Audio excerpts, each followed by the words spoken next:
दोस्तों अब मैं जा रहा हूँ विंध्यवासिनी माता के मंदिर के ट्रैक के लिए जिप्सी में, और हमें लेके जा रहे हैं अनूप जी। अनूप, कहाँ चल रहे हैं हम लोग? विंध्यवासिनी सर। चलो ठीक है, बढ़ाओ गाड़ी। ये पीछे हमारी जिप्सी भी खड़ी हुई है। पीछे बैकड्रॉप में दिख रहा है जंगली रिजॉर्ट, और ये जंगली रिजॉर्ट की लोकेशन है। बार बार मैं जंगली रिजॉर्ट का जिक्र करता हूँ क्योंकि अपनी चीज़ है, अपनी चीज़ का खुद प्रमोशन नहीं करूँगा तो कौन करेगा। और लोकेशन बहुत अच्छी है, अगर आप एडवेंचर लवर हो तो आपको चारों तरफ एडवेंचर नज़र आएगा। ये देखो आप जिप्सी में, ये ऊपर का व्यू देखो, सूखी नदी है। ये जो सूखी नदी है इसके अंडरग्राउंड पानी बहता है साल भर। मानसून में तो इसके ऊपर से पानी बहता है, निशान दिख रहे हैं आपको, लेकिन अंडरग्राउंड साल भर पानी बहता है। और आगे आगे अभी हम जाने वाले हैं तो नदी मिल जाएगी और उसमें भी साल भर पानी रहता है। और जहाँ विंध्यवासिनी माता के मंदिर जा रहे हैं वहाँ दो नदियों का संगम है। नदियों का नाम है तेणो और ताल। वो दोनों नदियाँ जब मिलके आगे बढ़ती हैं तो उसका नाम हो जाता है बीण नदी, और वो करीब 8-9 किलोमीटर आगे गंगा में मिल जाती है। तो वो संगम है और वो साल भर पानी रहता है। आप गर्मियों में आओगे तो भी पानी होगा, क्रिस्टल क्लियर पानी होगा। मानसून में थोड़ा ज़्यादा पानी होगा, गर्मियों में थोड़ा कम होगा, लेकिन इतना होगा कि आप लेट के नहा सकते हो। इस बार का मेरा पर्पज़ है कि आपको दिखाऊं कि वो जो विंध्यवासिनी माता से व्यू आता है वो कितना सुंदर व्यू है। दोस्तों ये आ गए हम विंध्यवासिनी माता मंदिर की सीढ़ियों के नीचे। यहाँ से ऊपर जाना है टॉप पे, वहाँ है मंदिर, और ये है सुंदर लोकेशन। पास में नदी बह रही है और वो सामने सोहनलाल जी की दुकान है, वहाँ प्रसाद वगैरह मिलता है। कुछ वॉशरूम्स बने हुए हैं और चारों तरफ से हम जंगल से घिरे हुए हैं। और ये नज़ारा है विंध्यवासिनी माता मंदिर का। ये ट्रैक है, पिकनिक स्पॉट भी है, लोग यहाँ पे आते हैं। और ये जो दो नदियों का संगम मैं आपको दिखा रहा था वो दिखाता हूँ। ये जो पॉइंट है, दो नदियों का संगम है। एक नदी इधर से आ रही है और एक यहाँ से आ रही है। दोस्तों ये विंध्यवासिनी माता मंदिर की हम चढ़ाई चढ़ने जा रहे हैं, और विंध्यवासिनी माता का जो महत्व है वो मैं ऊपर चल के आपको बताऊँ। आइए ऊपर चलते हैं। दोस्तों पूरे स्टेयर्स बनी है, कहीं कहीं स्टेयर्स बनी है, कहीं कहीं फ्लैट कंक्रीट का रोड बना है। चलने में बड़ा आसान है, कोई दिक्कत नहीं है।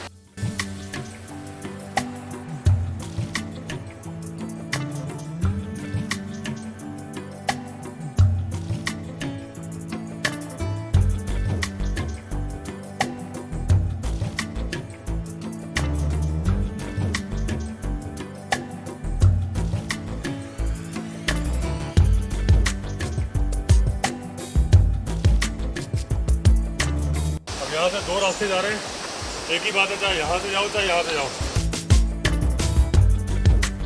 दोस्तों आ गए ऊपर, ये टॉप है। मैं इस साइड का व्यू भी दिखाता हूँ अभी आपको। ये एक चबूतरा है, पीछे वहाँ पे कुछ वॉशरूम से बना रखे हैं, मेकशिफ्ट वॉशरूम है। इधर मंदिर है। ये देखिए इधर से आपको दूर दूर तक व्यू दिख रहा है। वहाँ देखोगे आप सामने पहाड़ है, वहाँ से जो वैली दिख रही है इसके अंदर से नदी जा रही है। और ये आप डायरेक्शन देखोगे, नदी यहाँ से घूम के आ रही है।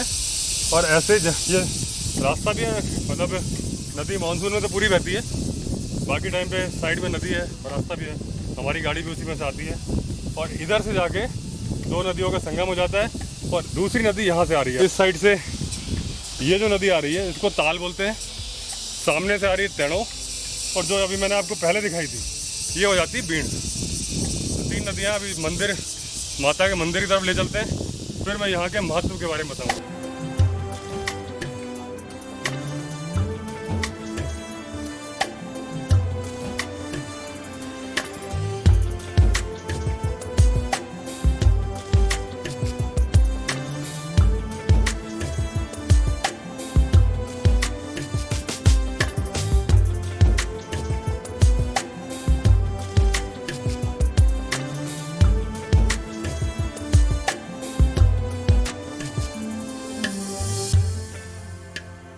दोस्तों ये है विंध्यवासिनी माता, बहुत ही प्राचीन माता है।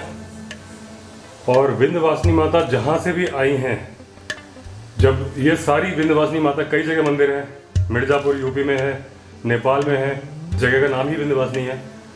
ये सारी विंध्यवासिनी माता आई हैं विंध्य पर्वत से, जो कि मध्य प्रदेश में है, रीवा का। और ये चांस की बात है, मेरी जो पुश्तैनी पैतृक ज़मीन है वो रीवा में ही है। दोस्तों ये विंध्यवासिनी माता के मंदिर के जहाँ से व्यू आता है वहाँ मैं खड़ा हूँ। राइट हैंड साइड में विंध्यवासिनी माता का मंदिर है और ये पीछे मेरे ये दो नदियों का संगम है। आप मेरे पीछे देखोगे तो दो नदियों का संगम है। ये सामने आ रही है टेढ़ो नदी, मैं आपको पास से व्यू दिखाता हूँ, और ये आ रही है ताल नदी, और ये पूरा वैली व्यू है। और इस मंदिर का महत्व मैं आपको बताता हूँ। जब मैं नेपाल गया था तो वहाँ मुझे वहाँ के पंडित जी ने बताया था कि जहाँ पे भी विंध्यवासिनी माता है, ये सारी विंध्यवासिनी माता आई हैं विंध्य पर्वत से। विंध्य पर्वत मध्य प्रदेश में है। विंध्याचल पर्वत श्रेणी जैसे सतपुड़ा पर्वत श्रेणी है, अरावली पर्वत श्रेणी है, वैसे ही विंध्याचल पर्वत श्रेणी है। ये एक जो प्राचीन महत्व है, ये तो अभी इसका मंदिर का जीर्णोद्धार हुआ है। ये बहुत प्राचीन मंदिर है, कब का है किसी को नहीं पता। तो पहले जब हमारा देश आज़ाद नहीं हुआ था तो फ्रीडम फाइटर्स यहाँ पे आके रुका करते थे, क्योंकि मैंने जैसे बताया 3 साइड का व्यू आता है। देखिए एक साइड का व्यू इधर आ रहा है, एक इधर है, उधर हम जाएंगे तो 2 साइड का व्यू उधर आ रहा है। तो फ्रीडम फाइटर्स यहाँ पे आके छुपा करते थे। अंग्रेज पुलिस अगर उनको पकड़ने आती थी तो उनको दूर से नजर आ जाता था कि कोई आ रहा है, तो वो अपना जंगल में छुप जाते थे। और दूसरा एक और ये है, ये राजा जी टाइगर रिजर्व के अंदर है। यहाँ नीचे फॉरेस्ट की चौकी अभी आपको दिखाऊंगा, फॉरेस्ट गार्ड की। तो जो मुझे फॉरेस्ट वाले ऑफिशियल्स भी बताते हैं कि यहाँ पे टाइगर की रेगुलर विजिट है। मीन्स राजा जी नेशनल पार्क में 36 या 37 टाइगर्स हैं, जो फॉरेस्ट के ऑफिशियल सेंसस है। 250 लेपर्ड्स है। टाइगर की रेगुलर विजिट है। मैंने टाइगर यहाँ देखा तो नहीं है, लेकिन जो टाइगर की विजिट प्रूव होती है वो होती है टाइगर ड्रॉपिंग से। ड्रॉपिंग मतलब टाइगर की पॉटी, वो यहाँ अक्सर पड़ी मिल जाती है। और वो कैसे पहचान में आता है, वो टाइगर ने डियर खाए होते हैं और बड़ा, तो वो उसके पूरे बाल होते हैं पॉटी के अंदर। अगर आप डिस्कवरी चैनल देखते हो, कुछ देखते हो, तो उससे आपको पता चल जाएगा टाइगर की पॉटी अलग पहचान में आती है। पहले का मैं किस्सा बताऊँ, जब मैं यहाँ रिजॉर्ट बना रहा था तो हमारे रिजॉर्ट में 0 नेटवर्क था। आज तो एयरटेल का टावर हमारे यहाँ ही लगा हुआ है। टचवुड एयरटेल के डायरेक्टर हमारे यहाँ रुके थे और उनको काफ़ी पसंद आया। उस टाइम से एक टावर भी लगा हुआ हमारे यहाँ, तब नेटवर्क नहीं था। तो जब मैं कंस्ट्रक्शन करता था, कई बार 2-2, 3-3 दिन रहता था और नेटवर्क में आने की प्रॉब्लम होती थी, तो मैं दोपहर के 3-4 बजे जिप्सी लेके आता था मंदिर के ऊपर। यहाँ पे उस टाइम पे भी 3G नेटवर्क था।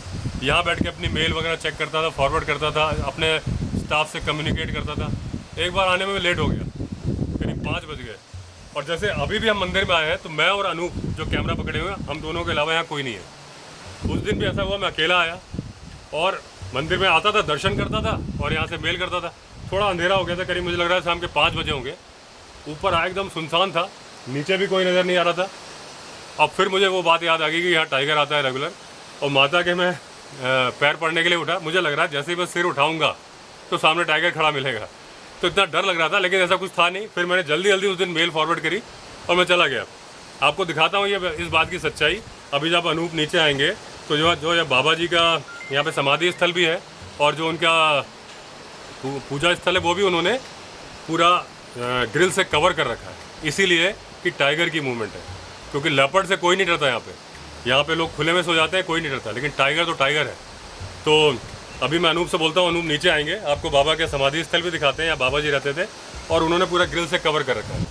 ये देखिए श्री विंध्येश्वरी माता का स्त्रोत लिखा हुआ है यहाँ पे। और ये जो ग्रिल है जिसके बारे में बात कर रहा हूँ, ये बाबा की गुफा है, यहाँ समाधि स्थल है, पंडित जी भी रहते हैं। लेकिन ये ग्रिल इसीलिए है क्योंकि यहाँ पे टाइगर की रेगुलर मूवमेंट है। फॉरेस्ट वाले भी मुझे कंफर्म कर चुके हैं, फॉरेस्ट ऑफिसर, फॉरेस्ट गार्ड जहाँ यही नीचे रहते हैं, कि टाइगर यहाँ आता है।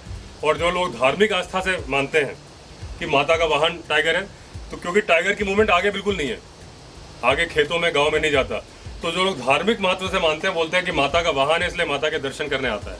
और ये सच है कि यहाँ आता है, क्योंकि लेपर्ड के लिए आप कभी भी लोग, आप गाँव देखोगे, मैंने अभी आपको सुबह घर दिखाया, हमारे रिजॉर्ट में भी आप देखोगे लेपर्ड तो आसपास आते रहते हैं। करीब 20 लेपर्ड की मूवमेंट तो हमारे रिजॉर्ट के आसपास है।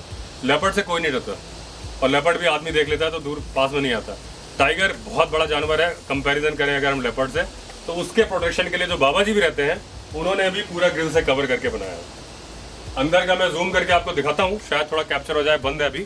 और इस वक्त मेरे और अनूप के, ये अनूप है, मैं आपको मिलवा दूँ पहले इनसे, जो हमारा कैमरा पर्सन बने हुए हैं। ये हमारे गाइड भी हैं फॉरेस्ट की। आप जब भी आओगे तो आपको जंगल में लेके जाएंगे, राजा जी नेशनल पार्क की सफारी कराएंगे।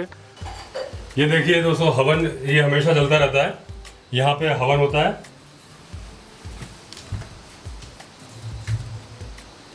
और ये सामने बाबा जी का समाधि स्थल है।